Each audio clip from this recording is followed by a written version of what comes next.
A última coisa de que me lembro antes de tudo ficar escuro foi o som de metal batendo no azulejo, um tilintar agudo e estridente que ecoou pela sala de cirurgia esterilizada como um tiro. Depois, a voz dele.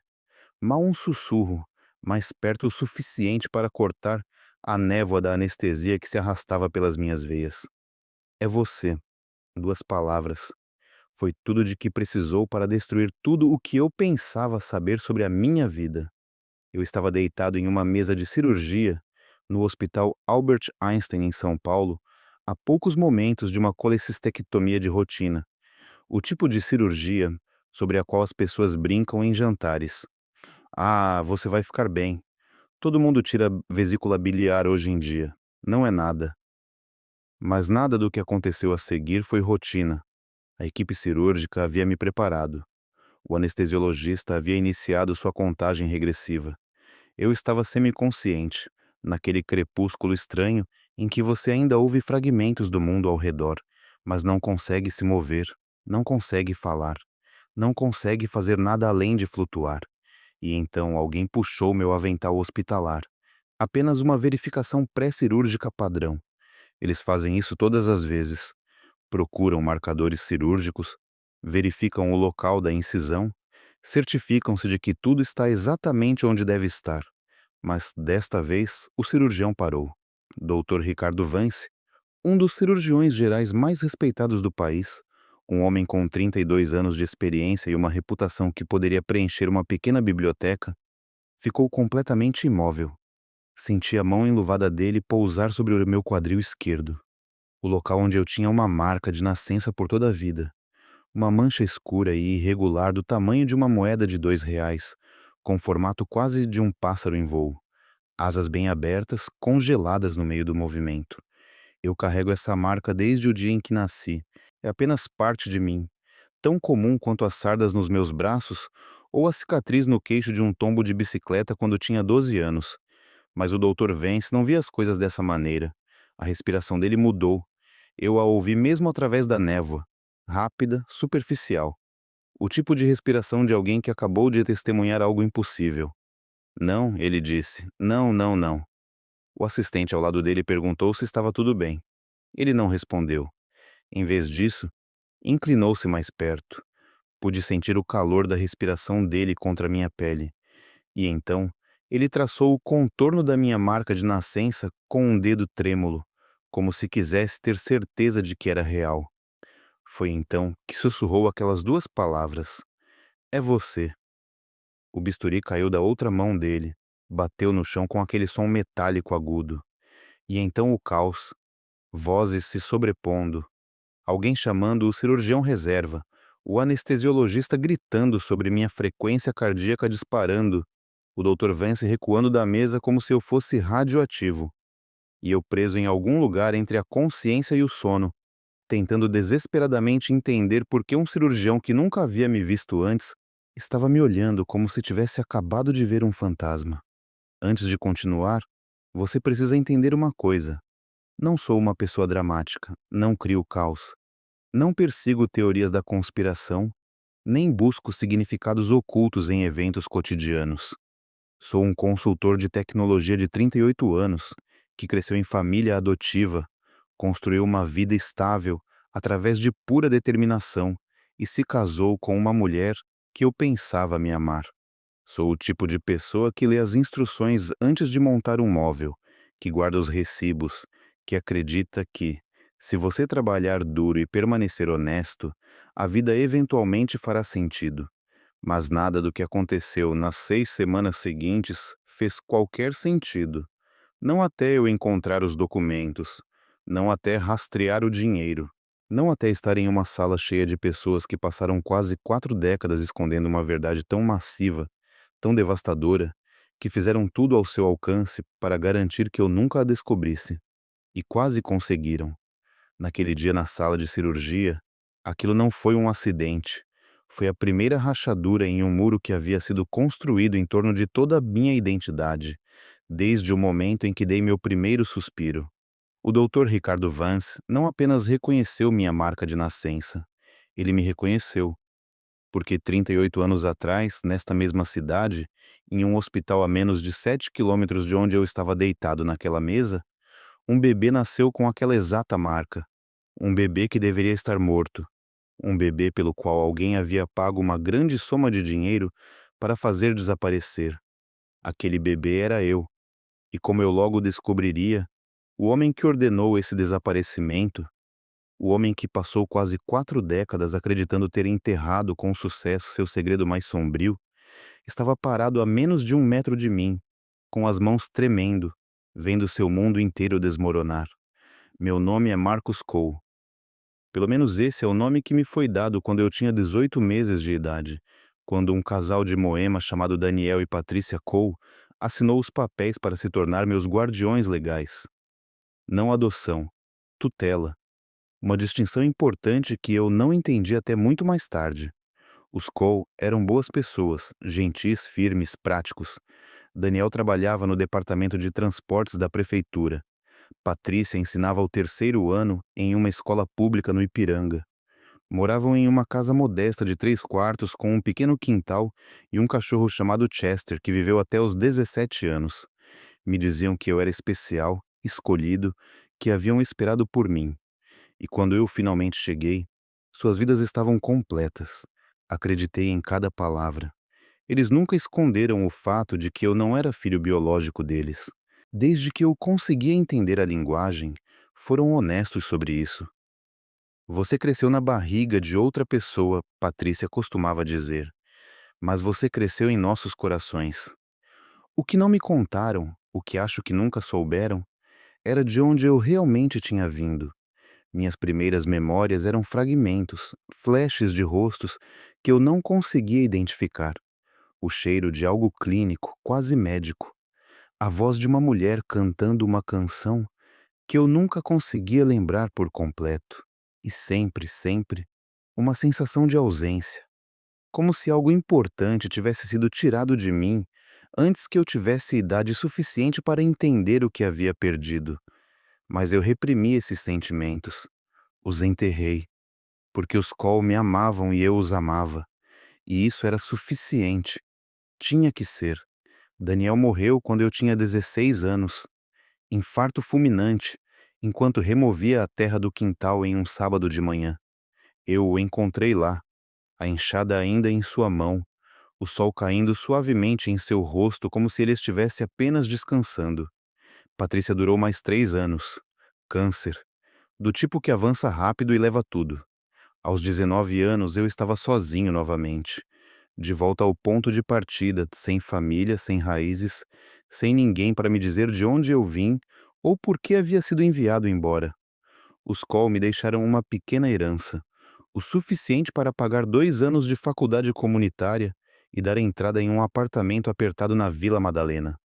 Trabalhava à noite em uma empresa de digitação enquanto estudava para minhas certificações de TI. Não dormia muito. Não reclamava. Aos 24 anos, consegui meu primeiro contrato de consultoria com uma empresa de logística de médio porte. Aos 28, havia construído uma reputação como alguém que desvendava sistemas de banco de dados complexos e os fazia funcionar de verdade. Aos 32, fundei minha própria empresa, Cole Solutions, com 2 funcionários e uma lista de clientes que crescia a cada trimestre. Não era rico, mas era estável. Era respeitado. Havia construído algo do nada, e isso significava tudo para mim. Conheci Helena em uma conferência em Curitiba. Ela era estrategista de marketing para uma empresa de saúde. Inteligente, engraçada, bonita, de um jeito que me deixava nervoso só de olhar. Cabelos escuros, que caíam pelos ombros, olhos verdes que pareciam ver, através de mim, e uma risada que podia preencher uma sala. Nossa primeira conversa durou 4 horas. Falamos sobre tudo: carreiras, família, medos. Contei que havia crescido em família adotiva. Ela me contou que os pais dela haviam se divorciado quando tinha 12 anos e que passou a adolescência se dividindo entre 2 casas que nunca pareceram um lar. Nós dois somos órfãos, ela disse naquela noite com um sorriso triste. Só de tipos diferentes. Nos casamos 14 meses depois. Uma cerimônia pequena no cartório, com recepção em um restaurante em Pinheiros. A família dela não veio. Disse que eram complicados. Eu não insisti. Entendia o que era complicado. Durante 8 anos, construímos uma vida juntos. Compramos um apartamento no Itaim Bibi, um imóvel dos anos 1980 com piso de madeira original e uma varanda grande o suficiente para o cachorro que vivíamos, prometendo a nós mesmos que teríamos.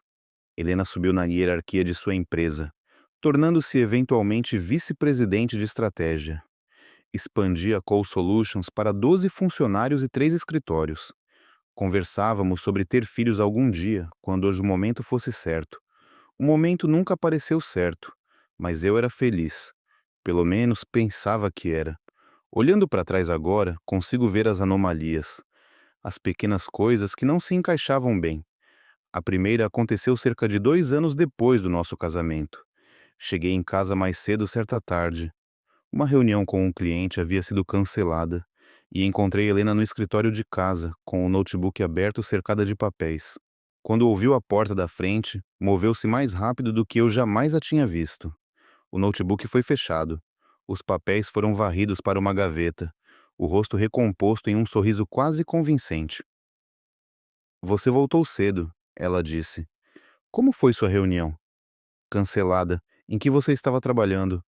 Ah, só umas coisas de orçamento para o bazar beneficente. Nada interessante. Mas eu vislumbrei um dos papéis antes que ela fechasse a gaveta. Parecia um prontuário médico, não o dela. O nome no topo começava com V. Eu tinha certeza disso. Não disse nada. Me convenci de que provavelmente não era nada. Afinal, ela trabalhava com marketing de saúde e devia lidar com prontuários o tempo todo. Ainda assim, o olhar no rosto dela quando entrei, puro pânico rapidamente suprimido. Guardei aquilo e não pensei mais no assunto. Não por anos. A segunda anomalia aconteceu 6 semanas antes da minha cirurgia. Estávamos em um jantar beneficente. Um daqueles eventos em que você paga um valor absurdo por prato para comer frango medíocre e se sentir bem por apoiar uma causa da qual se esquecerá na manhã de segunda-feira. Este era em prol de um hospital infantil. A empresa de Helena era uma das principais patrocinadoras. No meio da noite, me desculpei para ir ao banheiro.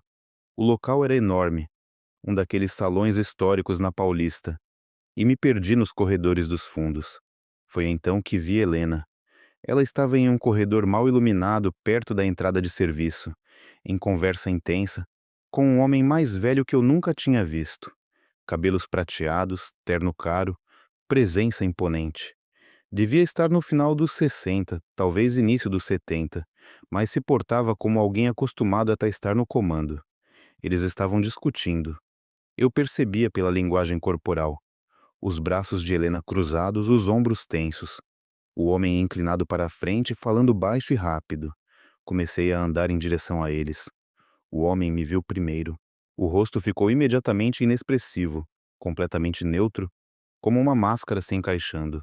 Disse algo a Helena, uma frase curta, e então se virou e foi embora, antes que eu pudesse me aproximar o suficiente para ouvir o que diziam. Quem era aquele? Perguntei quando a alcancei.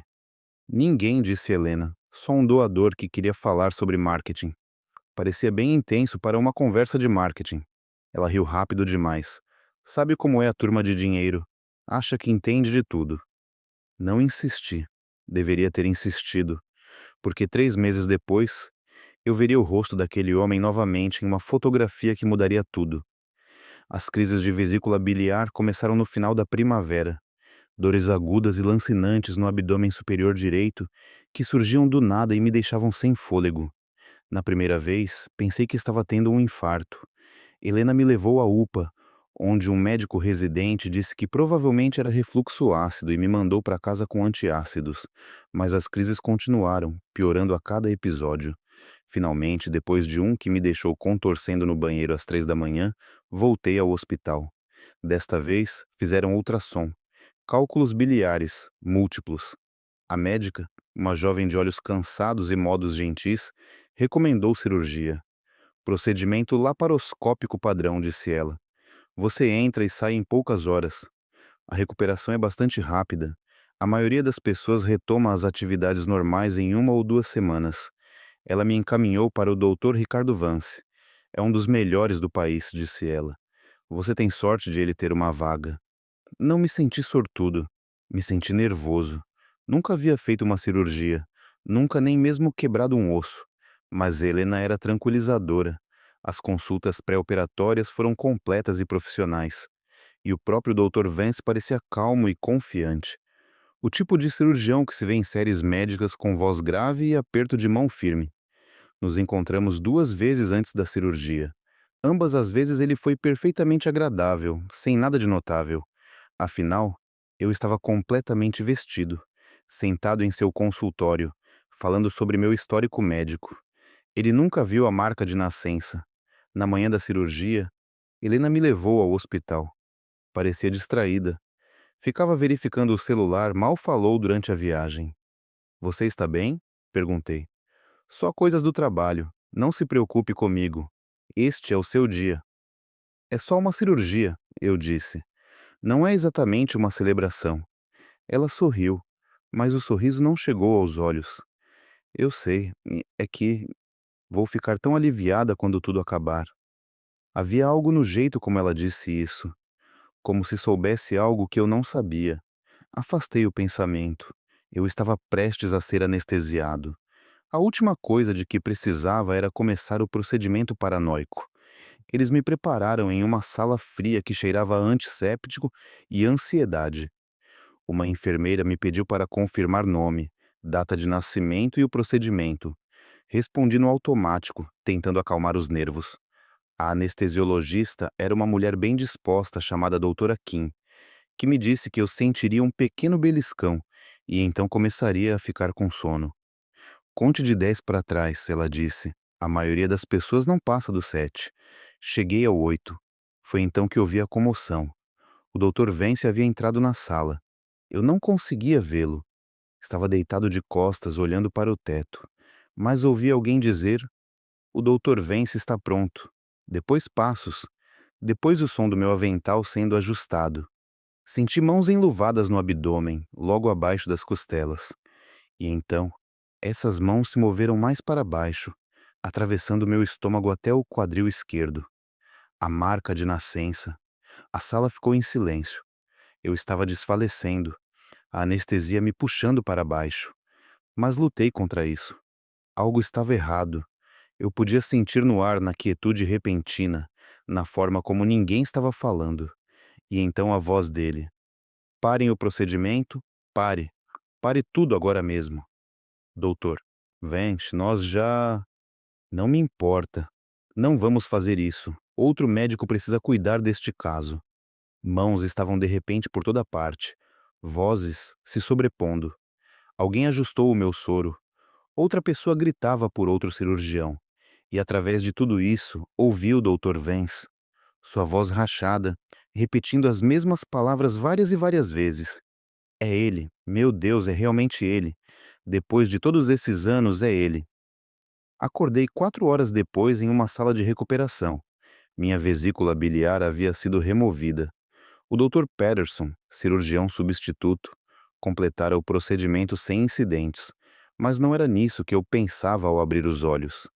Eu pensava no que havia ouvido, na expressão do rosto do Dr. Vance, que ainda conseguia entrever através da névoa da anestesia, e na forma como a voz dele soou ao dizer: é ele. Helena estava sentada na cadeira ao lado da minha cama, mexendo no celular. Levantou os olhos quando me mexi. Oi, ela disse. Como você está se sentindo? Confuso, respondi. Minha garganta estava seca, as palavras saíam roucas. O que aconteceu na sala de cirurgia? O rosto dela ficou cuidadosamente inexpressivo. O que você quer dizer?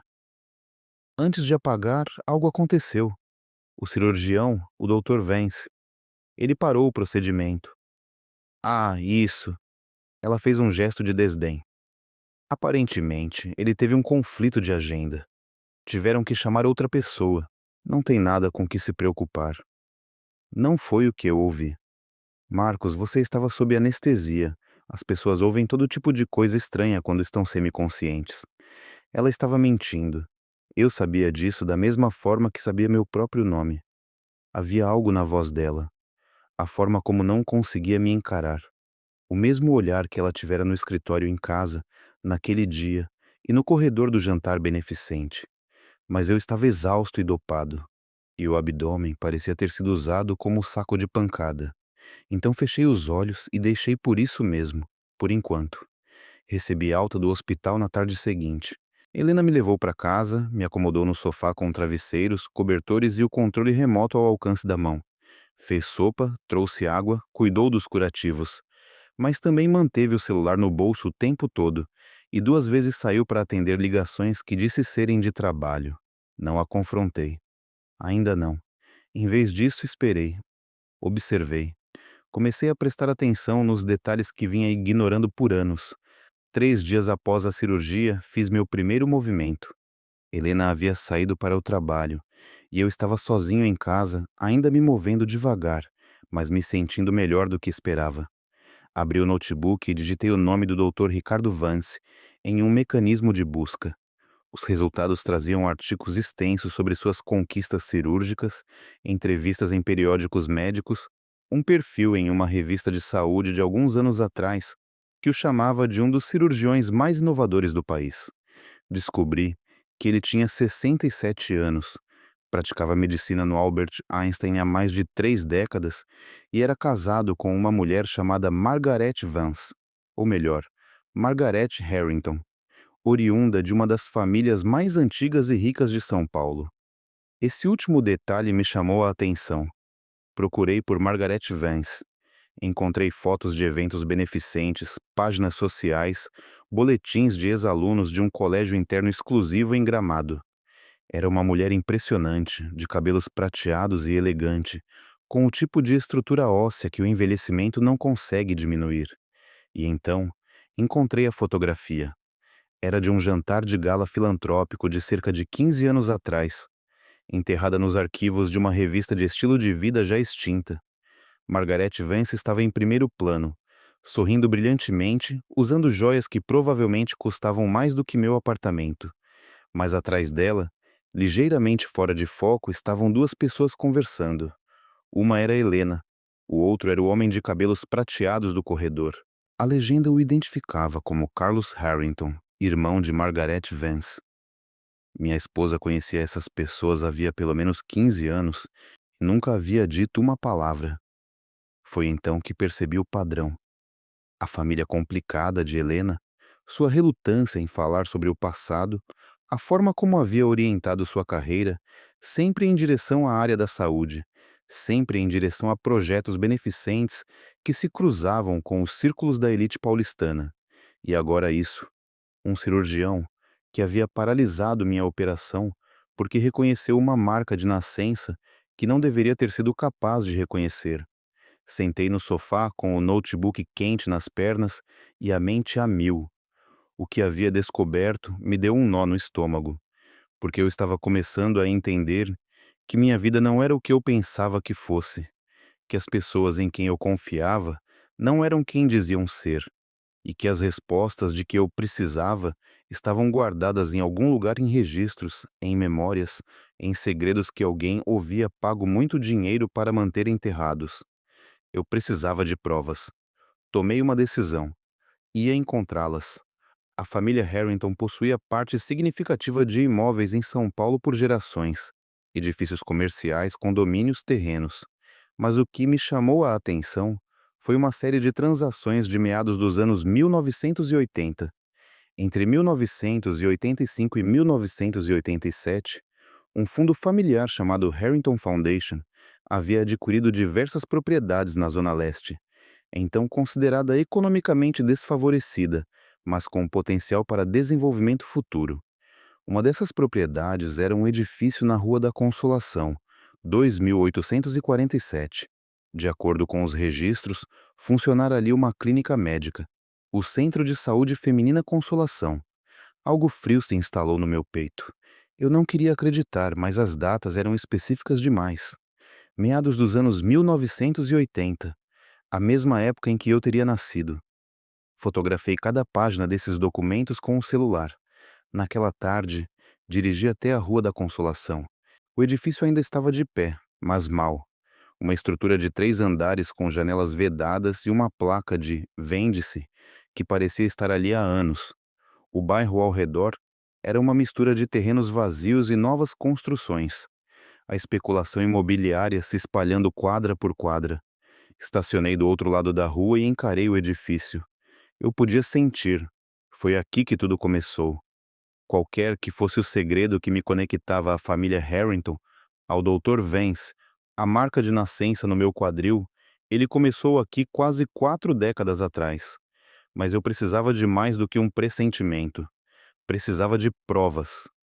Minha reunião com Thomas Brennan aconteceu numa segunda-feira de manhã, 9 dias após a cirurgia. Seu escritório ficava no 40º andar de um arranha-céu na Avenida Paulista, todo vidro e couro, com cheiro de café caro. Ele me ouviu sem interromper enquanto eu lhe contava tudo. A cirurgia, o médico, a reação de Vance, as fotografias que ligavam ele à família Harrington, os registros de propriedade, a clínica abandonada. Quando terminei, ficou em silêncio por um longo momento. "É uma história e tanto", disse, finalmente. "Eu sei como soa. Parece que você descobriu algo. Se é o que você pensa que é, não sei. Mas há maneiras de descobrir." Ele se recostou na cadeira. "Primeiro, você precisa da sua certidão de nascimento original, a registral, que exige uma petição judicial, geralmente citando necessidade médica, mas há exceções. A legislação mudou. Se você nasceu depois de 1945 e é maior de idade, pode solicitar sua certidão de nascimento original sem uma ordem judicial." Eu o encarei. "Está falando sério?" "Entrou em vigor há alguns anos.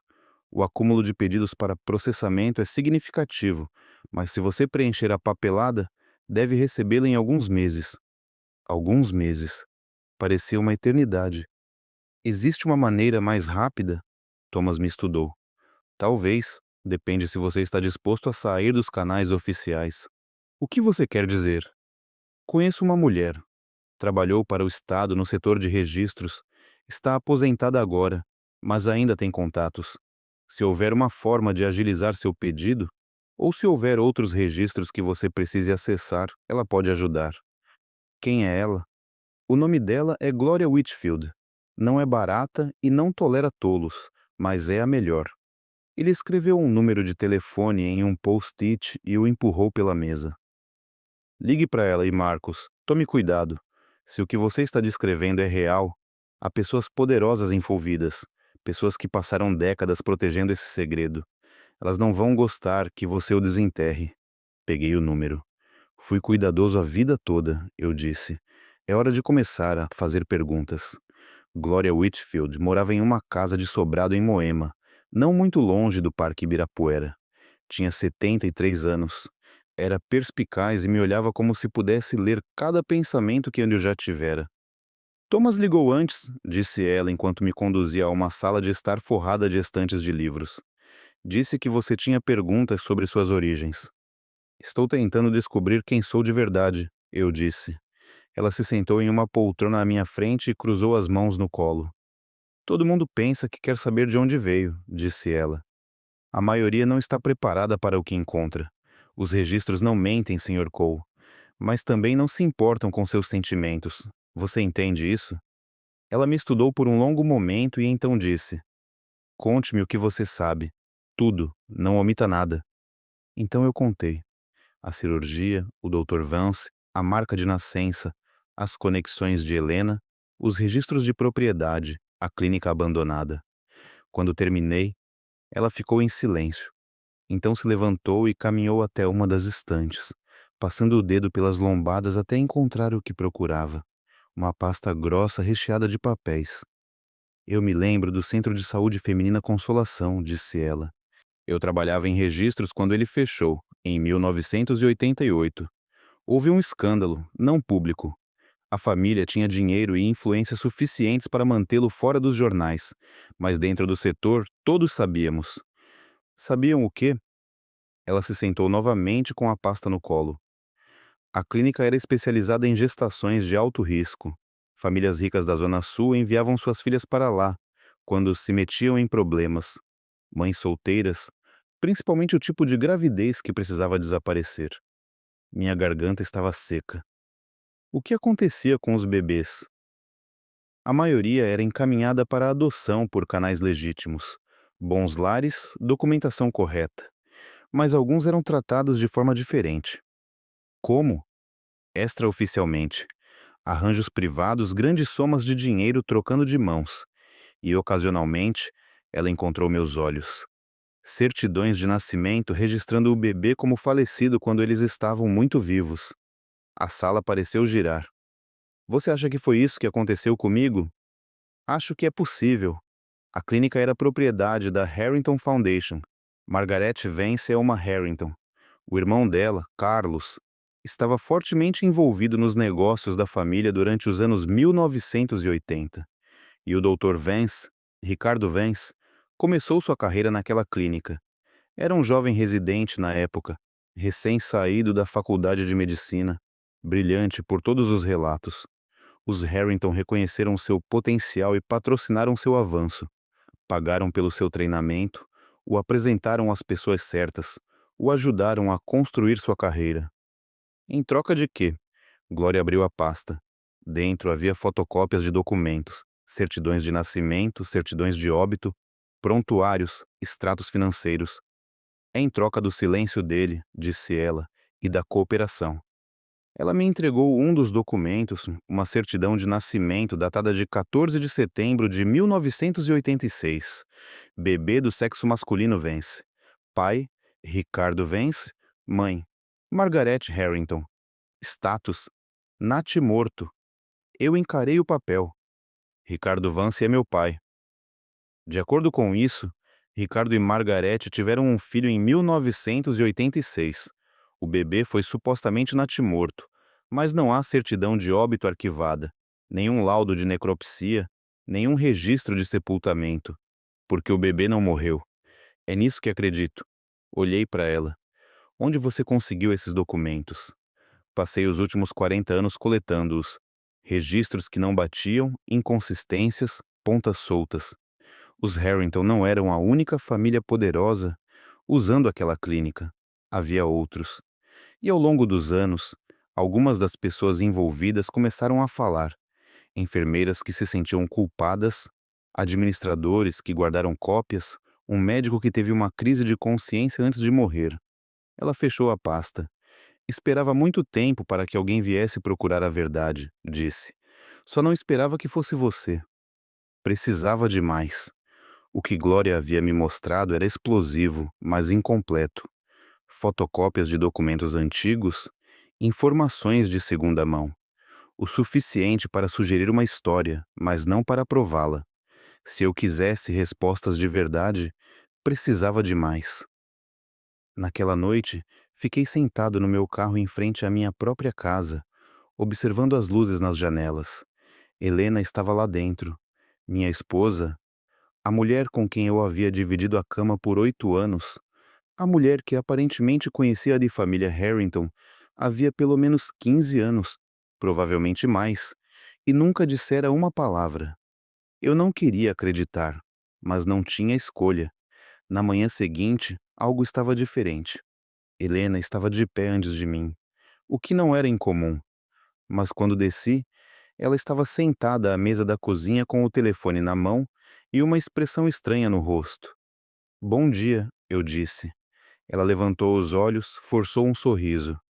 Bom dia. O que está acontecendo? Nada, só coisas do trabalho. Servi uma xícara de café e me sentei à sua frente. Você tem trabalhado muito ultimamente, eu disse. Muitas ligações, muitas reuniões cedo. É um período agitado. Estamos no meio de um lançamento de produto. Tomei um gole do café. Que produto? Ela hesitou por apenas um segundo, mas eu percebi. Uma nova plataforma de engajamento de pacientes. É complicado. Carlos Harrington está envolvido? A cor sumiu do rosto dela. O que você disse? Carlos Harrington, o irmão de Margaret Vance. Você o conhece, não é? Vi você conversando com ele no jantar beneficente alguns meses atrás. Helena se levantou tão rápido que a cadeira raspou no chão. Não sei do que você está falando. Acho que sim. Ela pegou o telefone, as chaves, a bolsa. Preciso ir. Vou me atrasar. Mas ela já estava saindo pela porta. Ouvi o carro ligar, ouvi os pneus chiarem enquanto ela saía da garagem. Ela estava com medo. Bom, a próxima evidência surgiu 2 dias depois. Eu estava vasculhando o escritório de Helena em casa enquanto ela estava no trabalho, com cuidado, metodicamente, certificando-me de deixar tudo exatamente como havia encontrado. A maior parte era o esperado: documentos fiscais, contratos de empregos anteriores, recibos, garantias. Mas no fundo da gaveta inferior, atrás de uma pilha de revistas antigas, encontrei outra coisa: uma chave, pequena, de latão, do tipo usada em um cofre bancário ou armário de armazenamento. Havia um número gravado na lateral: 847, sem etiqueta, sem indicação do que abria ou onde. Fotografei, recoloquei exatamente onde estava e comecei a investigar. Levei 3 dias para descobrir a que a chave pertencia. Comecei pelos bancos, ligando e visitando as principais agências da Grande São Paulo, perguntando sobre serviços de cofres, tentando identificar quais instituições usavam aquele modelo específico de chave. Sem resultado. Então tentei instalações de autoarmazenamento, empresas de guarda de documentos, serviços de cofres privados. No terceiro dia encontrei Sterling Secure Storage, uma instalação de alto padrão em Alphaville que atendia a clientes que precisavam de um lugar discreto para guardar itens valiosos sem a burocracia de um banco tradicional. Fui até lá naquela tarde. O edifício era discreto, um galpão convertido com paredes grossas e sem janelas. O saguão era pequeno e silencioso, com uma única atendente atrás de uma mesa que me olhava com polida indiferença. Posso ajudá-lo? Estou procurando informações sobre uma unidade de armazenamento, número 847. O senhor é o titular da conta? Estou tentando descobrir quem é. A expressão dela esfriou. Não fornecemos essa informação. Nossos clientes valorizam sua privacidade. Entendo, mas este é um assunto jurídico. Acredito que a unidade possa conter documentos relacionados a uma investigação de fraude. Foi uma aposta, mas os olhos dela piscaram por um breve momento. Precisaria de uma ordem judicial para isso, disse ela, ou de autorização do titular da conta. E se eu conseguisse a autorização? Então precisaria trazer o titular da conta pessoalmente com identificação, sem exceções. Agradeci e saí. Mas agora eu sabia que a chave era real e que para onde quer que levasse, Helena escondia algo lá. Liguei para Thomas Brennan naquela noite e contei o que havia encontrado. Sterling Secure, ele disse. Um lugar de alto padrão, muito discreto. Conseguir uma ordem judicial seria difícil sem evidências concretas de atividade criminosa. E se eu conseguisse que Helena me levasse até lá? Como você faria isso? Pensei a respeito, fazendo-a pensar que o segredo já havia sido descoberto. O plano se materializou na semana seguinte.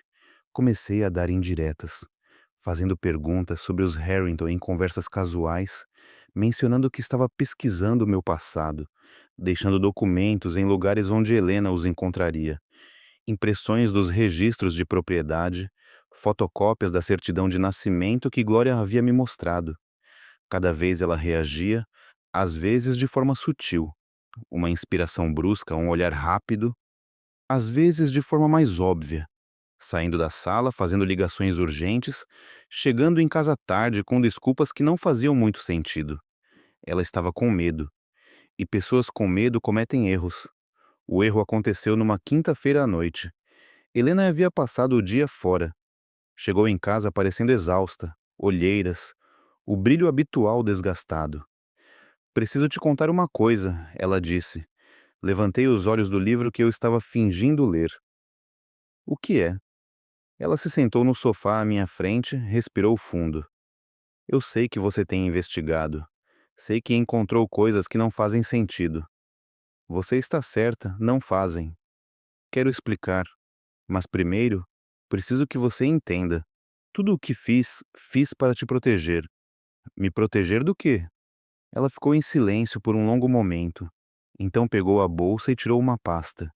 Encontrei isso anos atrás, disse.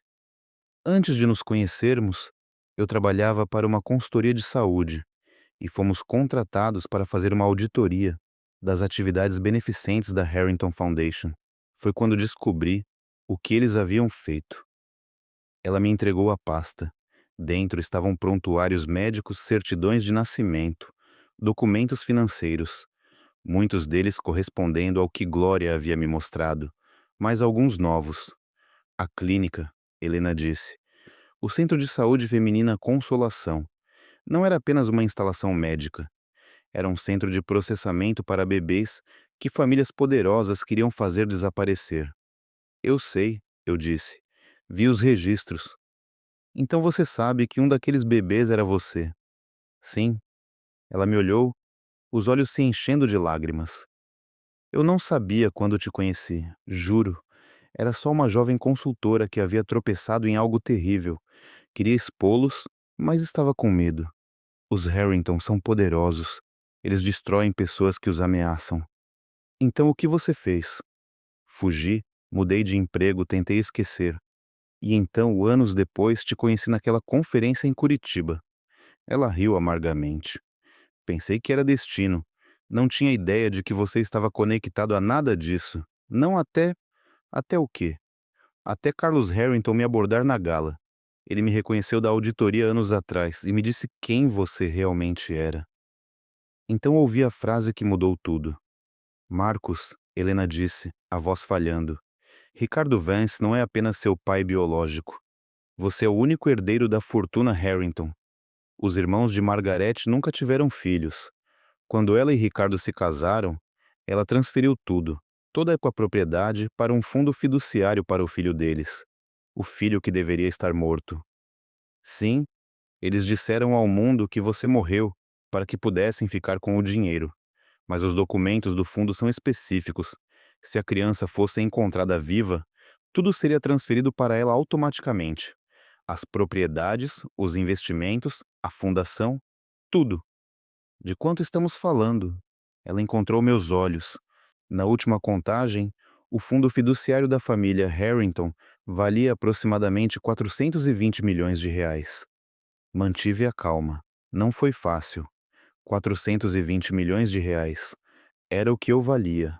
Era o que eles haviam roubado de mim. Era o que haviam passado 38 anos escondendo. A chave, eu disse. Aquela na sua gaveta. O que ela abre? Helena empalideceu. Você a encontrou. Diga-me o que ela abre. Silêncio. E então? Unidade 847 do Sterling Secure Storage. É onde tenho guardado cópias de tudo. Todos os documentos que encontrei durante a auditoria. Mais tudo é de que reuni desde então. Eu estava esperando o momento certo para usá-los. Usá-los como? Não sei. Continuava pensando que descobriria, que um dia teria provas suficientes para derrubá-los sem ser destruída no processo. E agora? Ela me olhou. Agora eles sabem que você está vivo. Carlos contou a Margareth e a Ricardo. Estão em pânico. Sabem que se você provar quem você é, tudo muda. É por isso que o Dr. Vance reagiu daquela forma, eu disse. Na sala de cirurgia, ele viu a marca de nascença e soube imediatamente. Sim, é hereditária. Ele tem a mesma, no mesmo lugar. Assim como o pai dele. Assim como o avô. A marca de nascença. A coisa que eu carregara por toda a vida, sem nunca saber o que significava. O que acontece agora? Perguntei. Helena enxugou os olhos. Não sei. Mas Marcos, eles vão lutar. Farão o que for preciso para se proteger. E têm dinheiro e poder suficientes para tornar sua vida muito, muito difícil. Que tentem, eu disse. Porque pela primeira vez na vida eu sabia quem eu era, e não ia deixar ninguém tirar isso de mim. Na manhã seguinte, Helena e eu dirigimos juntos para o Sterling Secure Storage. A atendente a reconheceu imediatamente. Senhora Cole, faz um tempo. Eu sei, Helena disse. Preciso acessar minha unidade e autorizo meu marido a ser adicionado à conta. A papelada levou 20 minutos. Então fomos conduzidos por um longo corredor, através de duas portas trancadas, até uma sala forrada de caixas de metal numeradas. A unidade 847 era maior do que eu esperava. Cerca de 60 centímetros de largura e 90 de profundidade. Helena abriu com a chave. Dentro havia pastas, dezenas delas. Prontuários médicos, documentos financeiros, papéis jurídicos, fotografias, um arquivo abrangente de tudo ligado à Clínica Consolação e às atividades da família Harrington. Tenho coletado isso por quase 20 anos, Helena disse. Toda vez que encontrava algo novo, adicionava à coleção. Comecei a examinar os arquivos. Cada um estava rotulado, organizado cronologicamente, com referências cruzadas de nomes e datas. Um arquivo me chamou a atenção, rotulado Depoimentos de Testemunhas. Dentro havia transcrições de conversas com ex-funcionários da clínica, enfermeiras, administradores, um segurança que havia trabalhado lá no final dos anos 1980. Cada um descrevia a mesma coisa: bebês nascendo, registrados como falecidos, e então entregues a partes desconhecidas por somas de dinheiro não reveladas. Um depoimento era de uma enfermeira chamada Dorothy Simmons. Ela havia estado presente em múltiplos partos, incluindo um em setembro de 1986. Eu me lembro daquele bebê, ela dissera a Helena. O bebê Vance era perfeito. 10 dedos nas mãos, 10 nos pés, tão saudável quanto podia ser. Quando me disseram que havia nascido morto, eu soube que estavam mentindo. Eu o vi. Eu o segurei. Aquele bebê estava vivo. No final da transcrição, havia uma nota na caligrafia de Helena. Dorothy Simmons, falecida em 2019, câncer. Estava disposta a testemunhar caso o processo fosse a julgamento. Tarde demais para isso. Mas o depoimento ainda é poderoso. Passamos 3 horas naquele depósito examinando documentos. Ao final, eu tinha uma imagem clara do que havia acontecido e de como os Harrington haviam se safado por tanto tempo. A clínica era o centro da operação deles. Famílias ricas enviavam suas filhas grávidas para lá para dar à luz em segredo. A maioria dos bebês era encaminhada para a adoção por canais legais, mas alguns eram mais valiosos que outros. Se um bebê pudesse herdar uma riqueza significativa por meio de um fundo fiduciário, os Harrington intervinham. Forjavam certidões de óbito, subornavam a equipe e ou ficavam com o bebê ou o colocavam em algum lugar onde nunca seria encontrado. No meu caso, fizeram algo ligeiramente diferente. Ricardo e Margaret Vance estavam casados havia 3 anos quando eu nasci. Margaret tinha 32 anos e Ricardo tinha 29. Segundo todos os relatos, tentavam ter filhos sem sucesso. Quando Margaret finalmente engravidou, houve celebração. O herdeiro Harrington, enfim. Mas algo deu errado. Houve complicações durante o parto. Margaret quase morreu. E quando tudo acabou, disseram a ela que o bebê não havia sobrevivido. Mas o bebê havia sobrevivido. Alguém, os registros não eram claros sobre quem, tomaram uma decisão.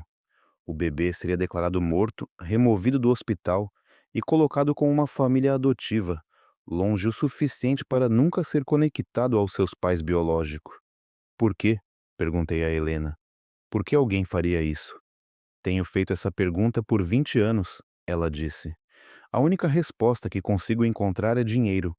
Se o bebê estivesse morto, o fundo fiduciário Harrington passaria para os irmãos de Margaret. Eles controlariam tudo. Mas os irmãos também nunca tiveram filhos. Exato. E, eventualmente, tudo teria voltado para Margaret e Ricardo de qualquer forma. Mas, a essa altura, o fundo havia crescido substancialmente e os irmãos haviam passado décadas recebendo salários, vivendo da renda, tomando decisões sem supervisão. Então roubaram do próprio sobrinho. Roubaram toda a sua herança, toda a sua identidade. Olhei para os documentos espalhados à nossa frente. Isso é prova, eu disse. Prova documental real. Sim. Então por que você não fez nada com isso? Helena ficou em silêncio por um momento. Porque estava com medo, disse finalmente. Porque os Harrington são poderosos e eu sou apenas uma pessoa. E porque pensei que, se esperasse o tempo suficiente, talvez a verdade viesse à tona por si mesma. Não veio. Não. Comecei a reunir os documentos mais importantes.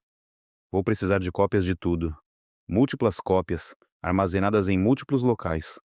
O que você está planejando? Olhei para ela. Eles tiveram 38 anos para construir suas mentiras, eu disse. É hora de alguém derrubá-las. As 3 semanas seguintes foram um borrão de atividade. Fiz cópias de cada documento. Cópias físicas armazenadas com Thomas Brennan, cópias digitais criptografadas em armazenamento seguro na nuvem, cópias adicionais enviadas a Gloria Whitfield para custódia. Thomas me conectou com uma geneticista forense especializada em casos de herança contestada. O nome dela era Doutora Patrícia Okafor e ela concordou em analisar minha situação após uma única ligação. Se o que você está me descrevendo é preciso, ela disse quando nos encontramos em seu consultório, este é um dos casos mais significativos de fraude de identidade que já encontrei. Preciso de confirmação de DNA, algo inquestionável. Esta é a parte mais simples. Podemos obter seu DNA de qualquer amostra padrão. Saliva, cabelo, sangue.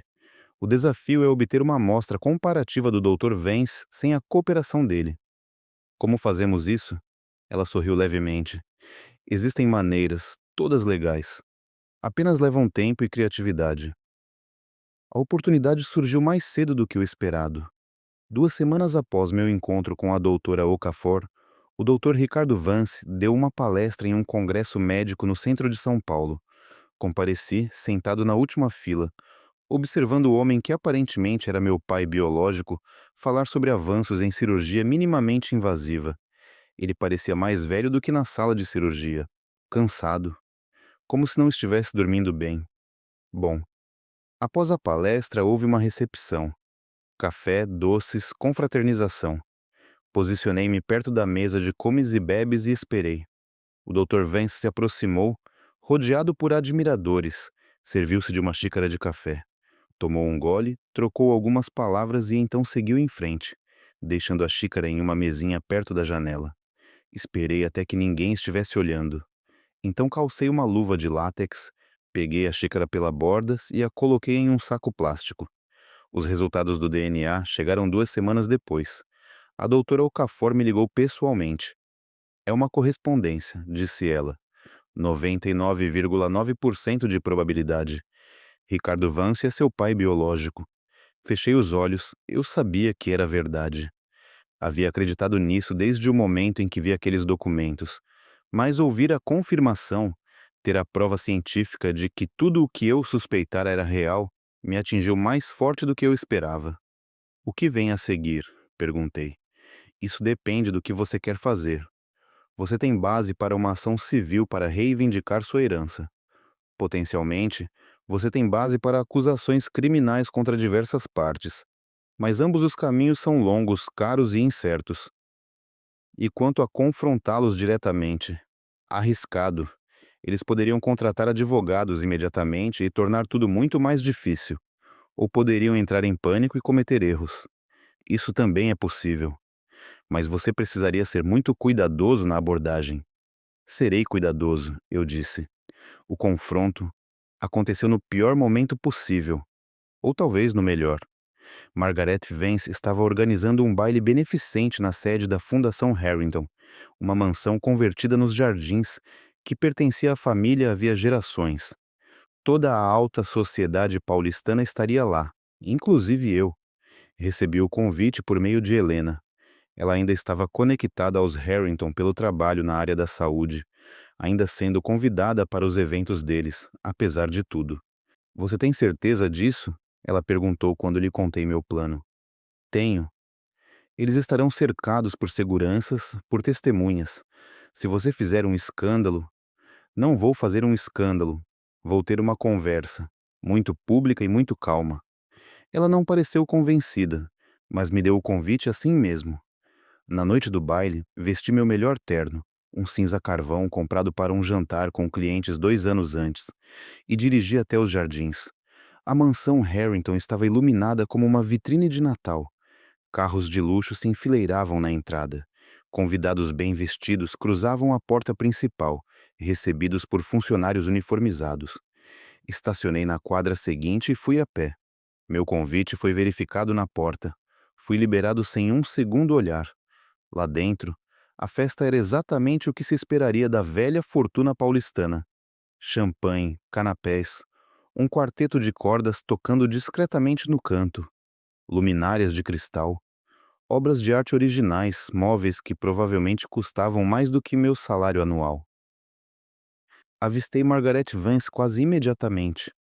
Ela estava no centro das atenções, perto da grande escadaria, cercada por admiradores, com um vestido preto que provavelmente custava mais do que meu carro. Carlos Harrington estava ao lado dela, cabelos prateados, vigilante. O doutor Ricardo Vance não estava em lugar nenhum. Peguei uma taça de champanhe e me posicionei onde pudesse observar sem ser óbvio.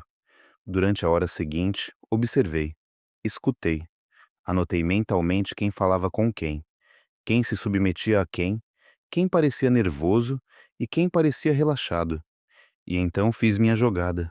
Aproximei-me de Margarete durante um raro momento em que ela estava sozinha, retocando o batom em um espelho dourado próximo ao lavabo. Senhora Vance, eu disse, não fomos formalmente apresentados. Ela se virou, me avaliando de cima a baixo com a indiferença casual de quem passou a vida inteira julgando pessoas. Não creio que tenhamos sido. E você é? Marcos Cole. Sou casado com Helena. Ela faz trabalho de marketing para algumas das iniciativas da sua fundação. Ah, sim, Helena. Mulher adorável, muito talentosa. É verdade. Ela também tem sido muito útil em me ensinar sobre a história da sua família. Algo brilhou nos olhos de Margarete por um breve momento. Nossa história. Não sabia que éramos particularmente interessantes. Ah, você se surpreenderia. O Centro de Saúde Feminina Consolação, por exemplo. Uma instituição fascinante. Um trabalho tão importante. O sangue sumiu do rosto dela. Não sei do que você está falando. Acho que sabe, Senhora Vance. Ou devo dizer... Fiz uma pausa, deixando o termômetro se estender. Mãe. A palavra pairou no ar entre nós. A mão de Margarete foi para a garganta. Sua taça de champanhe tremeu. Isso é impossível, ela sussurrou. Você não pode ser... 14 de setembro de 1986, eu disse. Albert Einstein. Embora eu acredite que você tenha sido transferida da clínica Consolação após as complicações. Bebê Vance, declarado natimorto. Exceto que ambos sabemos que isso não era verdade. Segurança. Eu não faria isso, eu disse calmamente. A menos que você queira que todos aqui saibam o que eu sei. Os documentos, os depoimentos de testemunhas, a evidência de DNA que prova que Ricardo Vence é meu pai biológico. Ela me encarou. Seu rosto estava pálido, sua compostura completamente desfeita. O que você quer? A verdade, eu disse. E o que é meu por direito? Carlos Harrington apareceu ao lado de Margaret em questão de minutos. O que está acontecendo aqui? Exigiu. Margaret, você está bem? Seu sobrinho quer ter uma reunião de família, eu disse. Não é assim, tio Carlos. Seu rosto passou por várias expressões em rápida sucessão. Confusão, descrença, medo. Isso é absurdo, disse. Eu não sei quem você pensa que é, mas eu sei exatamente quem eu sou, respondi. E tenho provas, provas de DNA, provas documentais. Depoimentos de ex-funcionários da clínica que se lembram exatamente do que aconteceu 38 anos atrás. Você está mentindo. Estou? Gostaria que eu compartilhasse alguns detalhes aqui, na frente dos seus amigos? Carlos agarrou meu braço com força. Para fora, sibilou. Deixei-me ser guiado pela multidão, passando pela grande escadaria, através de um conjunto de portas francesas, até um terraço privativo, com vista para os jardins bem cuidados. Margarete o seguiu, os saltos clicando na pedra. Fechem as portas, Carlos disse a alguém lá dentro. As portas se fecharam. Estávamos sozinhos. Por um longo momento, ninguém falou. Então Carlos disse: Quanto? Com licença? Quanto você quer para fazer isso desaparecer? Para esquecer o que você pensa que sabe? Ri. Não pude evitar. Você acha que isso é sobre dinheiro? Tudo é sobre dinheiro. Não, isso não é. Isso é sobre a verdade.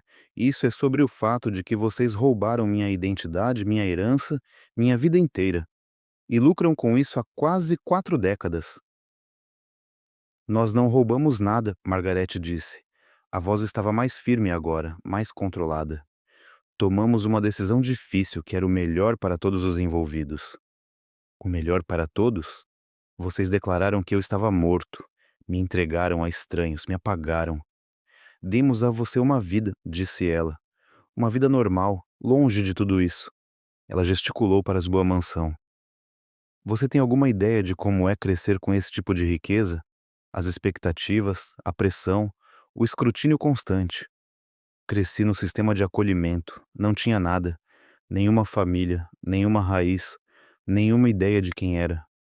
E você sobreviveu, construiu algo, tornou-se sua própria pessoa. Isso não desculpa o que vocês fizeram. Talvez não. Ela encontrou meus olhos. Mas também não muda nada. Qualquer prova que você pense ter não vai se sustentar. Temos advogados, recursos. Podemos tornar isso muito difícil para você. Estou contando com isso, eu disse. O doutor, Ricardo Vance, chegou 15 minutos depois. Parecia ter envelhecido 10 anos desde que o vira na sala de cirurgia. O rosto cinzento, as mãos tremendo, os olhos assombrados. É verdade, não é? Disse ao me ver. Não era uma pergunta. Você soube no momento em que viu minha marca de nascença. Esperava estar errado. Passei as últimas 6 semanas esperando estar errado. Mas não estava. Não. Ele se sentou pesadamente em um banco de pedra. Não estava. Margarete e Carlos trocaram olhares. Nenhum falou. Conte-me o que aconteceu, eu disse. Naquela noite, 14 de setembro de 1986, a verdade. Ricardo ficou em silêncio por um longo momento. Então disse: a gravidez de Margarete foi difícil desde o início. Complicações, repouso, monitoramento constante. Quando ela finalmente entrou em trabalho de parto, foi prematuro, 6 semanas antes. O parto foi traumático, Margarete disse suavemente. Quase morri. Fiquei inconsciente durante a maior parte. Quando acordei, me disseram que o bebê não havia sobrevivido. Mas isso não era verdade, eu disse. Não, Ricardo disse. Ele olhou para Carlos. Conte a ele. Conte o que você fez. A verdade veio em fragmentos. Carlos Harrington havia sido o arquiteto do esquema. Quando o bebê nasceu saudável e ficou claro que Margarete sobreviveria, ele viu uma oportunidade. O fundo fiduciário Harrington valia uma fortuna, mas enquanto o bebê vivesse, essa fortuna eventualmente passaria para ele, não para Carlos ou seus irmãos. Eu estava desesperado, Carlos disse, a voz monótona, sem emoção. Os negócios da família estavam em dificuldades, precisávamos de capital. Se o fundo fosse para uma criança, não teríamos acesso a esses recursos por décadas. Então, decidiram fazer a criança desaparecer. Convenci o Dr. Fonseca, o médico assistente, a falsificar os registros, a declarar o bebê natimorto. Pagamos bem a ele. Pagamos bem a todos. E então?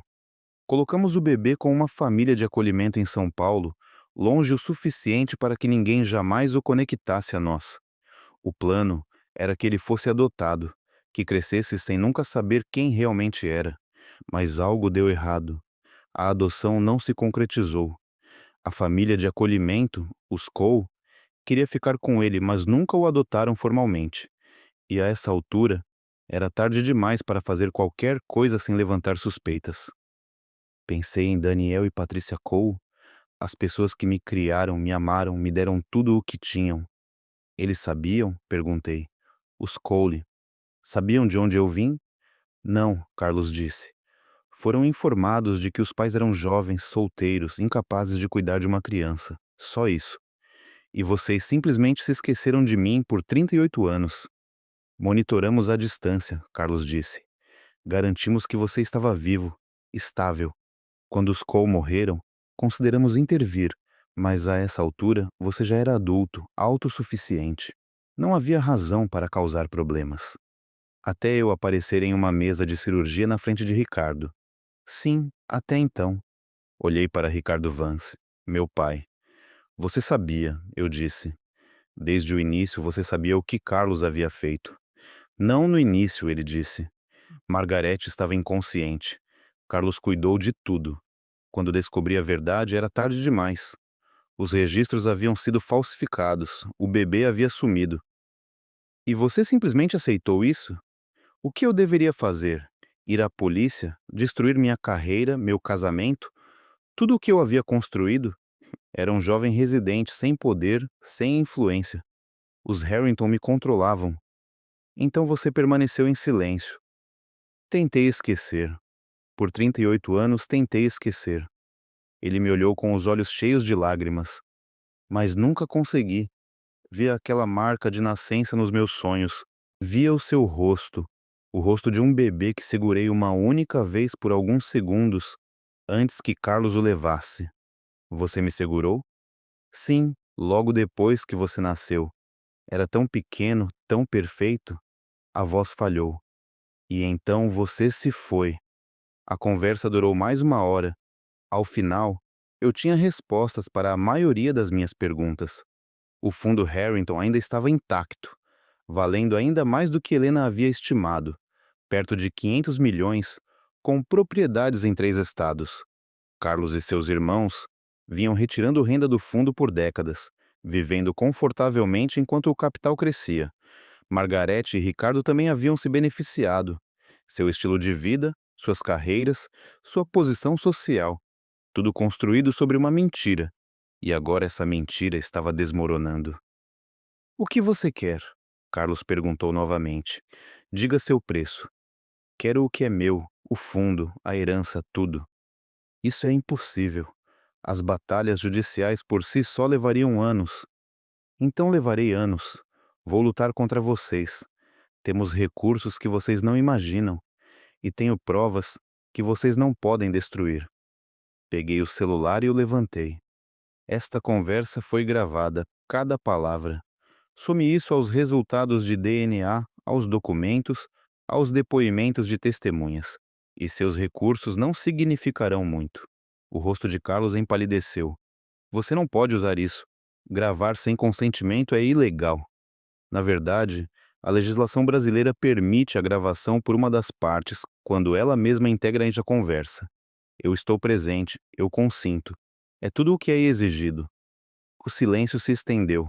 Então Margarete disse: E se negociarmos? E se chegarmos a um acordo que beneficia a todos? O fundo é transferido para você, como deveria ter sido desde o início.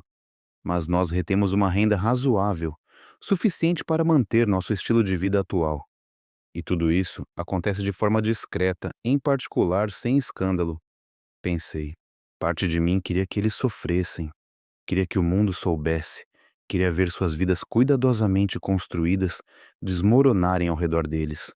Mas outra parte, a que havia construído uma vida do nada e entendia o valor de seguir em frente, reconheceu que Margarete estava certa. Justiça não precisava significar destruição. Vou considerar-me, eu disse.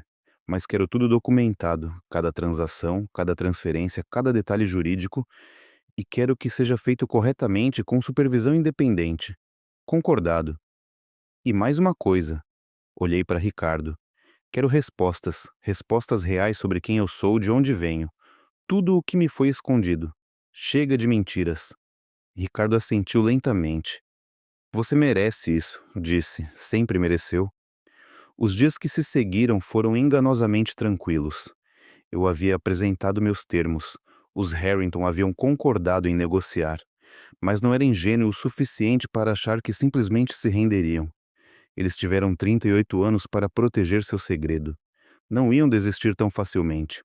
O primeiro sinal de problema surgiu uma semana após a gala. Recebi uma ligação de Thomas Brennan. Temos um problema, disse ele. Acabei de receber uma carta da equipe jurídica dos Harrington. Estão alegando que a prova de DNA foi obtida de forma inadequada e deve ser excluída de qualquer processo. A xícara de café? Sim. Estão argumentando que foi uma forma de furto, pegar a propriedade de alguém sem permissão. Uma xícara descartada não é propriedade de ninguém.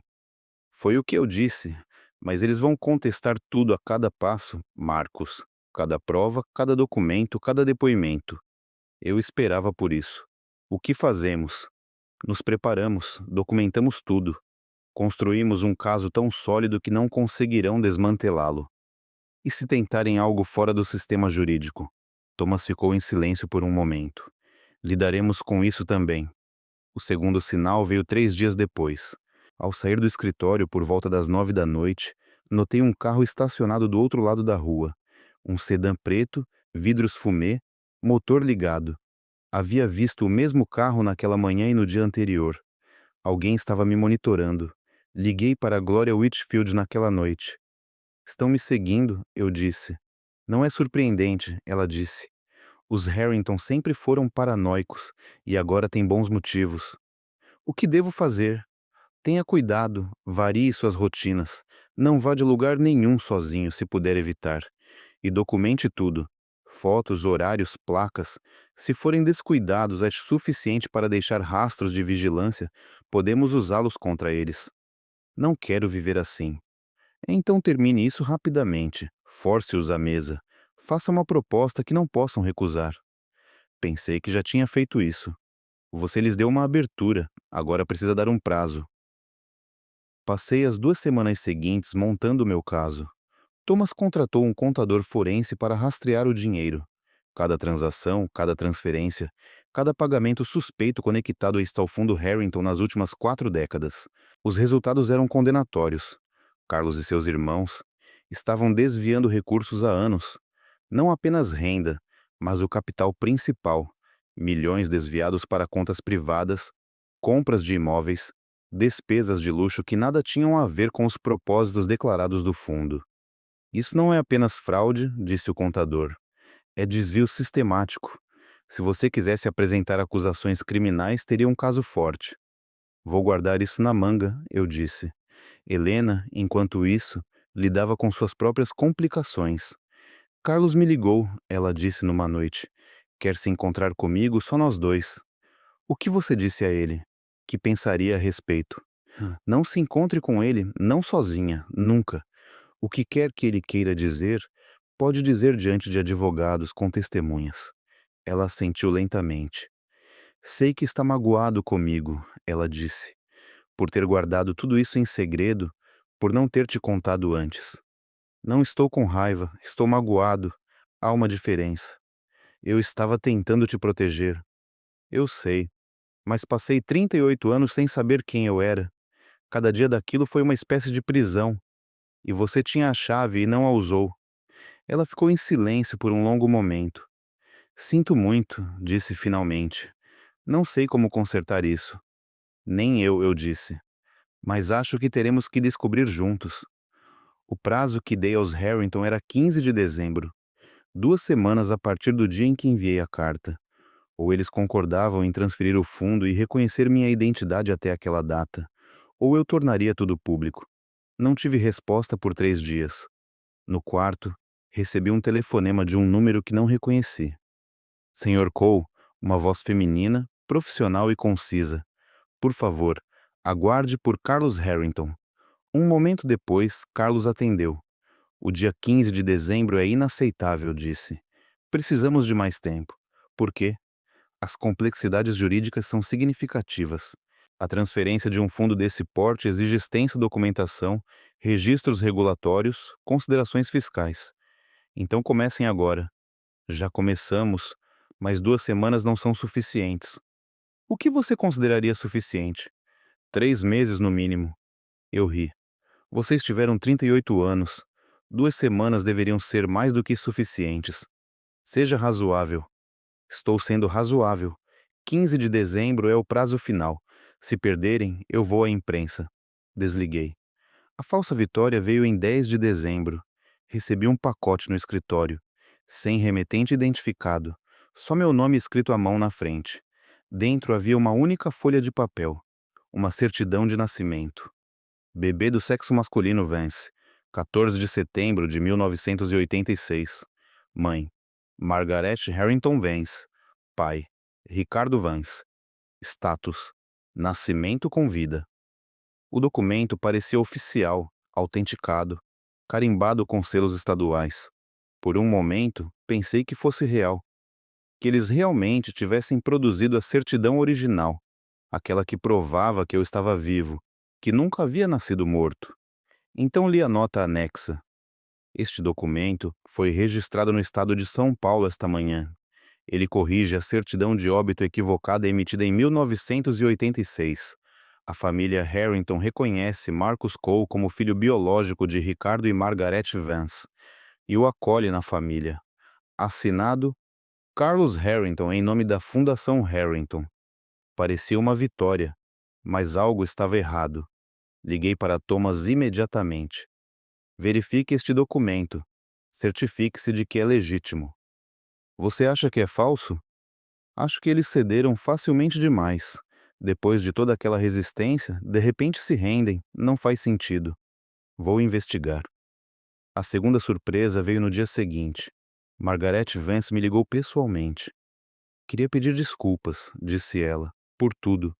A forma como tratamos a situação, as coisas que dissemos na gala, estava errado. Você merece algo melhor. Agradeço. Ricardo quer te ver de verdade, não em uma sala de cirurgia ou em uma festa lotada. Ele quer se sentar com você, de pai para filho dele, e conversar. Minha garganta apertou. Quando? Amanhã à noite, jantar em nossa casa, só a família. Estarei lá. Contei a Helena sobre o convite. Não vá, ela disse imediatamente. É uma armadilha. Talvez. Definitivamente. Margarete não pede desculpas. Carlos não se rende. Estão tramando algo. Provavelmente. Então por que você está sequer considerando? Olhei para ela. Porque passei a vida inteira me perguntando sobre meus verdadeiros pais. Quem eram eles? Como eram? Se alguma vez pensaram em mim. Eu sei que os Vance não são boas pessoas. Sei o que fizeram. Mas Ricardo ainda é meu pai. Margarete ainda é minha mãe. E se houver uma mínima chance de que o jantar seja genuíno, de que eles realmente queiram consertar as coisas, preciso aceitá-la. Sorri sombriamente. E se não for genuíno, estarei preparado. Passei as 24 horas seguintes me preparando para todas as possibilidades. Enviei cópias de todas as provas para Thomas, Glória e um amigo jornalista na Folha, com instruções para publicar tudo caso algo me acontecesse. Combinei com uma empresa de segurança para ficar de prontidão, pronta para intervir se eu enviasse um sinal. E gravei um vídeo, uma explicação detalhada de tudo o que descobri, tudo o que suspeitava, tudo o que os Harrington haviam feito, e o agendei para ser publicado no YouTube, Facebook e Twitter à meia-noite, a menos que eu o cancelasse pessoalmente. A casa dos Vance era uma mansão em Ilhabela, sobre um penhasco com vista para o mar.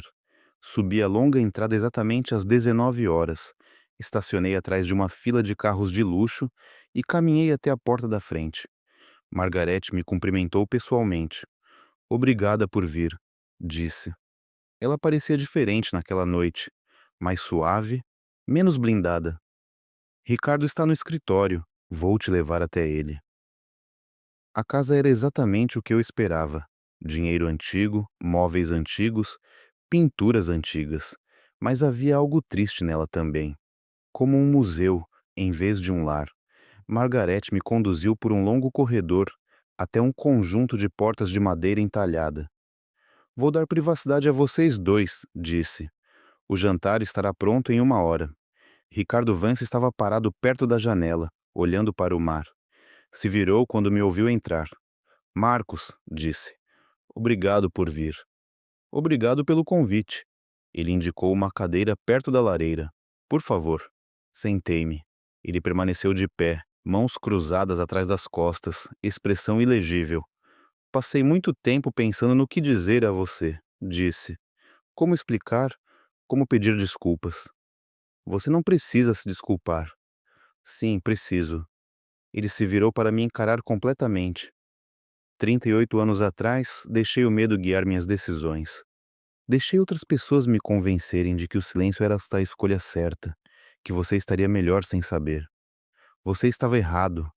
Sim, inequivocamente, absolutamente errado. Ele se sentou à minha frente. Deveria ter lutado por você, disse. Deveria ter enfrentado Carlos, a família de Margarete, todos que me diziam que o bebê estaria melhor em outro lugar. Mas era jovem, estava assustado e desesperado para proteger o pouco que tinha. O que você tinha? Minha carreira, meu casamento, a vida que eu achava que estava construindo. Ele balançou a cabeça. Nada disso valeu o que eu desisti. Do que você desistiu? De você, disse simplesmente. Meu filho. Durante a hora seguinte, conversamos. Ricardo me contou sobre meu nascimento, as complicações, o caos, o terror de ver Margarete quase morrer na mesa de cirurgia. Me contou sobre o esquema de Carlos, os subornos, os documentos falsificados. Me contou sobre os anos que se seguiram, a culpa que nunca desapareceu, os pesadelos que nunca pararam. E me contou sobre a marca de nascença. Está na minha família há gerações, disse. Meu pai a tinha, o pai dele também. Quando a vi em você naquela sala de cirurgia, soube imediatamente. Por que não disse nada? Entrei em pânico, pensei. Não sei o que pensei. Que talvez fosse coincidência, que talvez eu estivesse errado. Mas eu sabia, no fundo, eu sabia. E Margarete não o reconheceu. Ela ficou inconsciente durante a maior parte do parto e nunca viu sua marca de nascença. Quando Carlos disse que você havia nascido morto, ela acreditou. Ela sabe agora? Sim. Descobriu na noite da gala. Tem sido difícil para ela. Imagino. Ricardo se inclinou para corpo para a frente. Sei que isso não compensa nada. Sei que não posso devolver os anos perdidos. Mas quero que saiba. Fico feliz que você nos encontrou. Fico feliz que esteja vivo. E quero consertar as coisas, custe o que custar. Olhei para ele. Este homem que era meu pai, que eu nunca conhecera, que passara décadas se escondendo da própria culpa. Quero acreditar em você, eu disse. Então acredite. Não é tão simples, a confiança precisa ser conquistada. Então deixe-me conquistá-la. O jantar foi tranquilo. Margarete havia preparado frango assado, purê de batatas, vagem, comida simples, caseira, nada sofisticado. Ela parecia nervosa, mexendo no prato, evitando meus olhos. Carlos também estava lá, o que me surpreendeu. Estava sentado na ponta da mesa, me observando com uma expressão que eu não conseguia decifrar. Tenho uma proposta, disse finalmente. Uma forma de resolver isso que beneficia a todos. Estou ouvindo. O fundo fiduciário é transferido para você, como concordamos, mas a transferência ocorre gradualmente ao longo de 5 anos. Durante esse período, Margarete e Ricardo continuam a receber a renda atual. Quando a transferência estiver completa, eles manterão uma mesada modesta, o suficiente para manter esta casa e seu padrão de vida. E o que eu ganho em troca? Todo o resto, as propriedades, os investimentos, a fundação, tudo. E os desafios jurídicos, as ameaças, retirados imediatamente. Emitiremos uma declaração pública reconhecendo você como o herdeiro legítimo. Era mais do que eu esperava, o que me deixou desconfiado. Por que a mudança de ideia? Carlos olhou para Margarete e para Ricardo. Porque estou cansado, disse. Tenho lutado esta batalha por 38 anos, mentindo, tramando, encobrindo. Isso cobra seu preço. E para quê? Para proteger uma fortuna que nunca foi realmente minha. Nunca foi. E não era de nenhum de vocês. Não, e estou pronto para aceitar isso. Não concordei imediatamente. Havia muita história, muitas razões para não confiar. Mas disse que consideraria a proposta, que meus advogados revisariam os termos, e que, se tudo fosse legítimo, eu assinaria. Margarete me acompanhou até a porta quando chegou a hora de ir embora. Obrigada, disse, por nos dar uma chance. Ainda não decidi nada. Eu sei, mas você veio. Isso é mais do que merecíamos. Ela estendeu a mão e tocou meu braço. Você tem os olhos dele, disse suavemente. Os olhos de Ricardo, eu vejo agora. Não soube o que dizer a isso. Apenas assenti e fui para o meu carro. A armadilha foi acionada 3 dias depois. Eu estava no escritório de Thomas revisando os documentos que os advogados de Carlos haviam enviado quando a assistente dele entrou, pálida. Tem alguém aqui para o senhor. Uma delegada da unidade de crimes financeiros. Thomas e eu trocamos olhares. Mande entrar. A delegada era uma mulher na casa dos 50 anos, de cabelos grisalhos e olhos penetrantes, com um distintivo que a identificava como doutora Sandra Walsh. Senhor, Cole, disse ela, preciso fazer algumas perguntas sobre seu relacionamento com a família Harrington. Que tipo de perguntas? Recebemos uma denúncia alegando que o senhor obteve documentos confidenciais por meios ilegais, especificamente prontuários médicos e documentos financeiros, aos quais não tinha direito legal de acesso. Isso não é verdade. A denúncia diz o contrário e inclui evidências, registros bancários, mostrando pagamentos de suas contas a indivíduos que anteriormente trabalharam para a Fundação Harrington. Senti o sangue sumir do rosto. Nunca paguei nada de a ninguém. Precisaremos verificar. Enquanto isso, vou precisar que o senhor compareça à delegacia para uma entrevista formal. Estou sendo preso? Ainda não, mas talvez queira entrar em contato com seu advogado. A entrevista durou 4 horas. A doutora Walsh foi minuciosa, profissional e completamente cética em relação a tudo o que eu disse. Segundo ela, os Harrington haviam fornecido evidências de que eu estava executando um esquema de extorsão de longo prazo, que de alguma forma havia descoberto a conexão da família com meu passado e estava usando essa informação para extrair dinheiro e documentos. As evidências incluíam registros bancários forjados, e-mails falsificados e uma declaração de uma ex-funcionária da clínica alegando que eu havia pago a ela R$ 5.000 por informações confidenciais. Tudo era falso, mas era um falso convincente. Isso é uma armação, eu disse. Os Harrington estão tentando me desacreditar antes que eu possa reivindicar o que é meu. Essa é uma acusação e tanto. Tenho provas, evidências de DNA, documentos, depoimentos de testemunhas. Tudo aponta para a verdade. E onde está essa prova? Com meu advogado. Múltiplas cópias em locais seguros. A doutora Walsh me estudou. Senhor Cole, disse ela, faço este trabalho há 25 anos. No momento, as evidências que tenho sugerem envolvimento em atividades criminosas. Então a senhora tem as evidências erradas. Possivelmente, mas até que eu possa verificar isso, o senhor é pessoa de interesse em uma investigação em andamento. Ela se levantou. Não saia do estado e não entre em contato direto com os Harrington. Entraremos em contato. Saí da delegacia para uma tarde cinzenta de dezembro, a mente a mil. Thomas me esperava na calçada. Bem, disse ele, eles estão tentando me incriminar.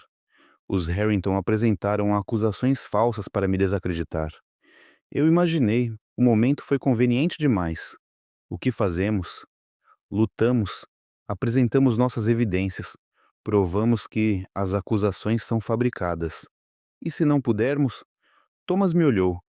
Então escalamos, tornamos tudo público, tão grande, tão visível, que os Harrington não conseguirão se esconder atrás de advogados e documentos forjados. Eu esperava evitar isso. Às vezes não se consegue evitar as coisas.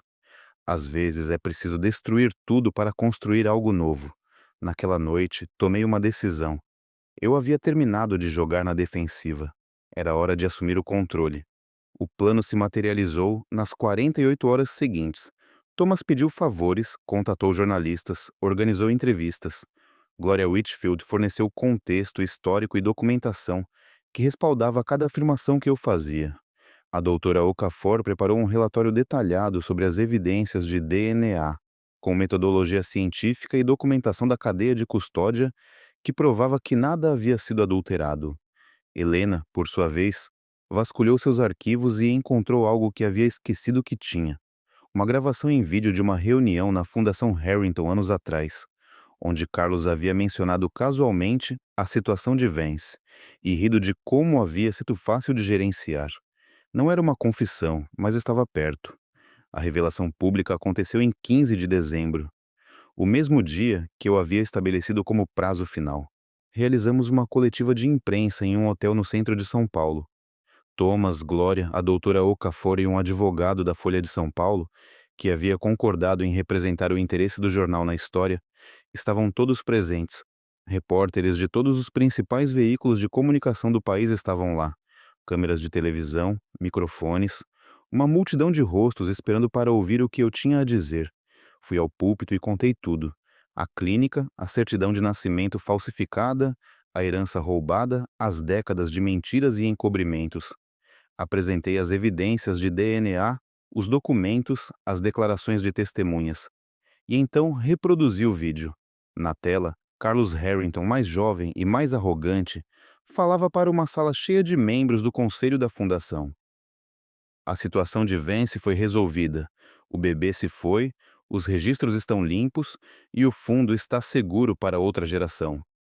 Margarete e Ricardo nem sabem o que aconteceu. Eles pensam que o filho deles morreu. Imaginem. Ele riu. Os membros do conselho riram com ele. O vídeo terminou. A sala ficou em silêncio. Então, o caos. Perguntas gritadas de todas as direções, câmeras piscando, repórteres avançando em direção ao púlpito. Mas eu permaneci calmo, deixando o momento assentar. 38 anos de segredos expostos em 30 segundos. A resposta dos Harrington foi rápida. Em poucas horas, seus advogados emitiram um comunicado chamando a coletiva de uma fabricação maliciosa, projetada para extorquir dinheiro de uma família respeitada. Negaram tudo. Ameaçaram processos, mas era tarde demais. A história ela estava em toda parte. Notícias nacionais, notícias internacionais. As redes sociais explodiam com pessoas compartilhando o vídeo, discutindo os documentos, exigindo justiça. E no meio de tudo isso, silenciosamente, a investigação contra mim foi arquivada. A doutora Walsh ligou para Thomas na manhã seguinte. Novas evidências vieram à tona, disse ela. A queixa contra seu cliente parece ter sido fabricada. Estamos encerrando o caso. E os Harrington? Isso não é da minha alçada, mas eu não gostaria de estar no lugar deles agora. As consequências vieram em ondas. As jurídicas primeiro. O Ministério Público abriu uma investigação sobre as atividades da Fundação Harrington nas últimas 4 décadas. Em poucas semanas, haviam descoberto evidências de fraude sistemática, desvio de recursos e obstrução da justiça. Carlos Harrington foi preso em 3 de janeiro. Pagou a fiança, mas foi impedido de deixar o estado. Margaret Vance foi nomeada como investigada, mas ainda não foi indiciada. Ricardo Vance cooperou plenamente com os investigadores, fornecendo depoimentos e documentação que corroboraram tudo o que eu havia dito. Depois, as consequências financeiras. O fundo Harrington foi bloqueado aguardando o desfecho dos processos, mas uma decisão liminar reconheceu meu status como herdeiro legítimo, com direito a receber distribuições assim que o bloqueio fosse levantado. Os ativos da fundação, propriedades, investimentos, contas, foram inventariados e avaliados em pouco mais de 480 milhões de reais, menos honorários jurídicos, impostos e os custos de desfazer décadas de fraude. Eu estava diante de uma herança de aproximadamente 350 milhões de reais. Mais dinheiro do que eu jamais imaginara. Mais dinheiro do que eu sabia o que fazer com. E, por fim, as consequências pessoais, as mais difíceis. Ricardo Vance veio me ver 2 semanas após a coletiva. Parecia velho, quebrado, como um homem que finalmente havia ficado sem lugares para se esconder. Queria pedir desculpas, disse, sem advogados, câmeras ou qualquer outra pessoa ouvindo. Você já pediu desculpas. Não o suficiente. Nunca o suficiente. Ele se sentou pesadamente na minha sala de estar.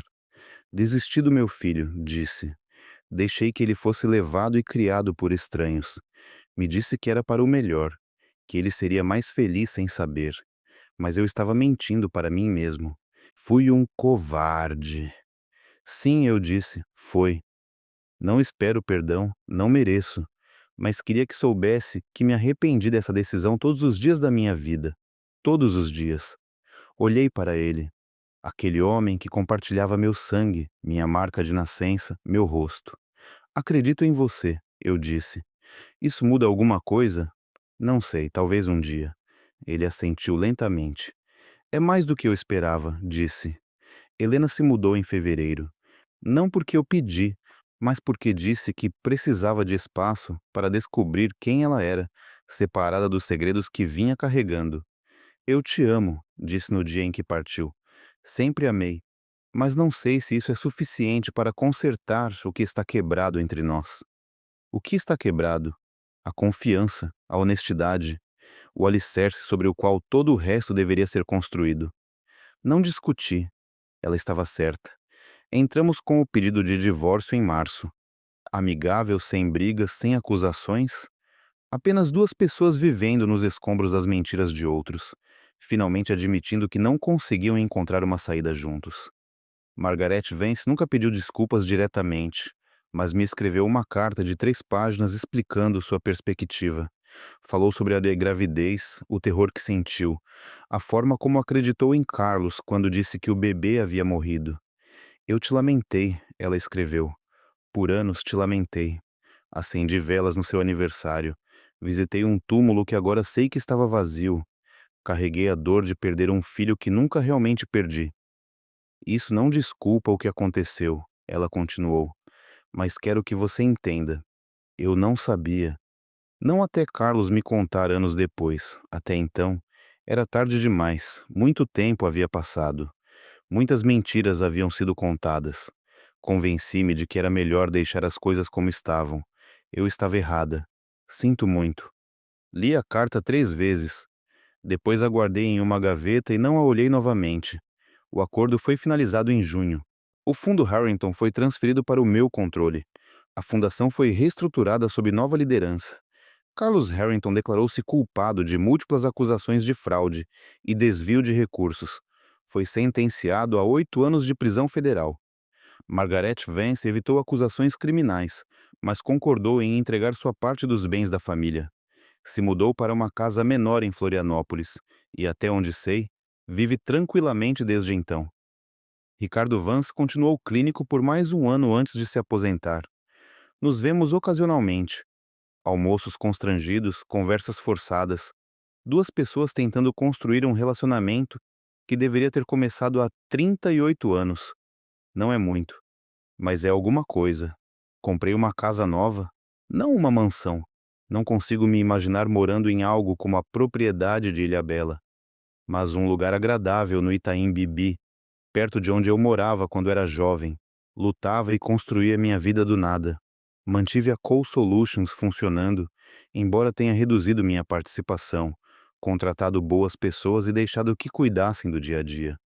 Doei uma parte significativa da herança para instituições beneficentes, organizações de acolhimento familiar, serviços de apoio à adoção, assistência jurídica para pessoas que tentavam desvendar seus próprios passados complicados, e comecei a fazer terapia. Não porque estava desmoronando, mas porque havia passado 38 anos sem saber quem eu era. E agora que sabia, precisava de ajuda para entender o que isso significava. Um ano após a coletiva, sentei-me para uma entrevista com uma jornalista que estava escrevendo um livro sobre o caso. Olhando para trás, ela perguntou: qual é a maior lição que você aprendeu com tudo isso? Pensei por um longo tempo. Segredos não protegem as pessoas, eu disse finalmente. Eles apenas adiam o ajuste de contas. Os Harrington pensavam que estavam se protegendo ao esconder o que haviam feito, mas tudo o que realmente fizeram foi piorar o colapso eventual. E você? Tem algum arrependimento?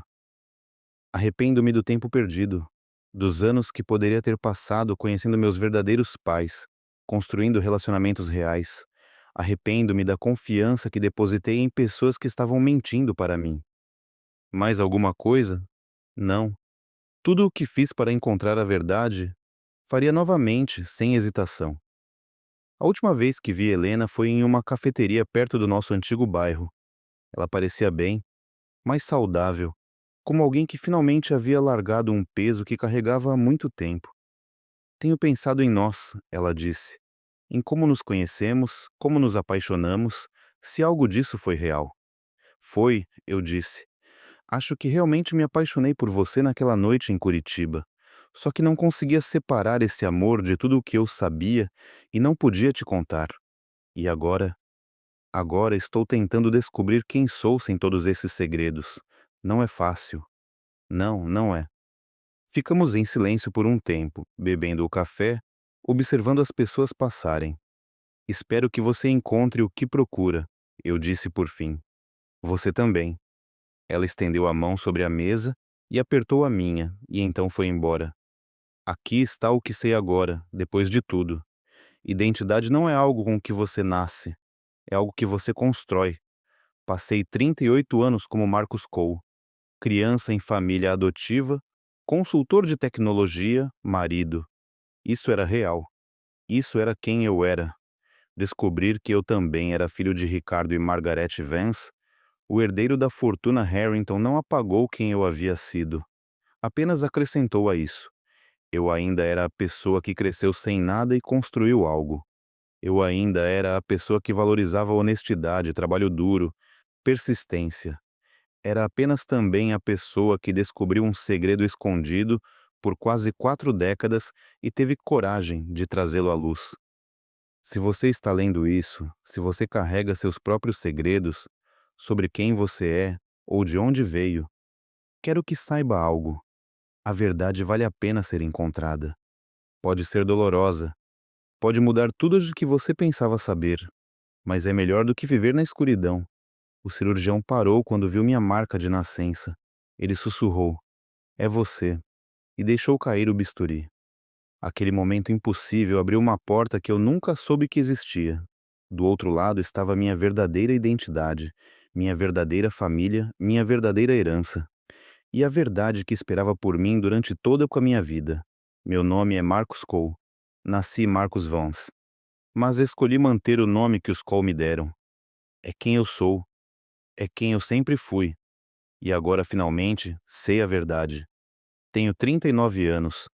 Sou o único herdeiro de uma fortuna de centenas de milhões de reais. Sou filho de um cirurgião que nunca teve coragem de me reivindicar e de uma mulher que passou décadas lamentando um filho que estava vivo o tempo todo. Sou também alguém que acredita que a verdade importa, que segredos, por mais cuidadosamente guardados que sejam, eventualmente vêm à tona, e que toda pessoa merece saber quem realmente é. Um ano depois, estava em uma varanda com vista para o Oceano Atlântico. Era 14 de setembro, meu aniversário, meu verdadeiro aniversário. Há 39 anos, naquele dia, dei meu primeiro suspiro em um quarto de hospital a 7 quilômetros dali. Fui segurado brevemente por meu pai, depois levado para uma vida que não tinha nada a ver com quem eu realmente era. Por 38 desses anos, não tinha ideia. Agora eu sabia de tudo. Os últimos 12 meses tinham sido uma estranha espécie de renascimento. Tinha viajado, lido, passado horas em terapia desvendando as emoções complicadas que vêm com a descoberta de que toda a sua vida foi construída sobre uma base de mentiras. Me reconectado com pessoas do passado, amigos da faculdade, colegas dos primeiros anos de carreira, até algumas das famílias de acolhimento que cuidaram de mim antes dos Cole. Contei a eles minha história, ouvi as deles, e encontrei conforto na simples verdade de que todos têm segredos, todos têm histórias complicadas. Eu não era único, era apenas alguém cujos segredos valiam algumas centenas de milhões de reais. Ricardo Vance veio me ver no mês passado. Estava aposentado, morando em um apartamento na cidade, passando os dias como voluntário em uma clínica popular na Zona Sul, não muito longe de onde o Centro de Saúde Feminina Consolação costumava funcionar. Pensei no que você disse sobre conquistar a confiança, ele me disse. Não posso desfazer o passado, mas posso tentar fazer algum bem no presente. Não é o suficiente, nunca será, mas é um começo. Margaret me enviou um cartão de aniversário. Só um cartão. Sem desculpas elaboradas, sem longas explicações. Apenas algumas palavras em sua caligrafia precisa e elegante. Feliz aniversário. Fico feliz que esteja vivo. Não soube o que fazer com aquilo. Não sei se um dia saberei. Mas guardei o cartão. Helena ligou na semana passada. Estava noiva de alguém novo. Um rapaz que conheceu em um retiro de meditação no interior de Minas. Estavam planejando se mudar para Florianópolis, começar uma nova vida juntos. Queria que você soubesse por mim, ela disse. Não por amigos em comum ou redes sociais. Eu agradeci. Você está bem com tudo isso? Pensei. Acho que sim, eu disse. Acho que finalmente estou bem. Bom, você merece ficar bem, Marcos, depois de tudo. Você também. O dinheiro ainda era estranho. Acordava algumas manhãs esquecendo que era rico, que não precisava me preocupar com contas, aposentadoria ou se o carro passaria na próxima revisão. Então verificava o saldo e a realidade batia. Tinha tentado ser responsável. Estabeleci fundos fiduciários para as instituições em que acreditava. fundações que apoiam crianças em lares de acolhimento, serviços de adoção, famílias que precisam de ajuda para navegar no sistema. Também me permiti alguns luxos: carro novo, móveis bonitos, uma viagem à Grécia que eu sempre sonhara, mas nunca achei que poderia pagar. Mas, na maior parte do tempo, o dinheiro apenas ficava lá, um lembrete de tudo o que me foi tirado e de tudo o que recuperei. Às vezes me pergunto, como teria sido minha vida se Carlos Harrington nunca tivesse intervindo? Se eu tivesse crescido naquela mansão de Ilhabela, cercado de riqueza e privilégio, com dois pais que soubessem quem eu era, teria sido feliz? Teria me tornado a pessoa que sou hoje? Não sei, e nunca saberei. Tudo o que sei é que a vida que vivi, os lares de acolhimento, a luta, a construção de mim mesmo a partir do nada, me tornou quem eu sou. E não trocaria isso por nada. É tarde agora. O sol está se pondo sobre o oceano, pintando a água em tons de dourado, laranja e vermelho. Estou sozinho nesta varanda, mas não me sinto solitário. Pela primeira vez na vida, me sinto inteiro. Meu nome é Marcus Cole. Nasci Marcus Vance, mas escolhi manter o nome que a família Cole me deu. É quem eu sou. É quem eu sempre fui. E agora, finalmente, sei a verdade. O cirurgião parou quando viu a minha marca de nascença. Ele sussurrou: "É você." E naquele momento, tudo mudou. Mas eis a questão sobre a mudança. Ela não é um fim, é um começo. E a minha história está apenas começando.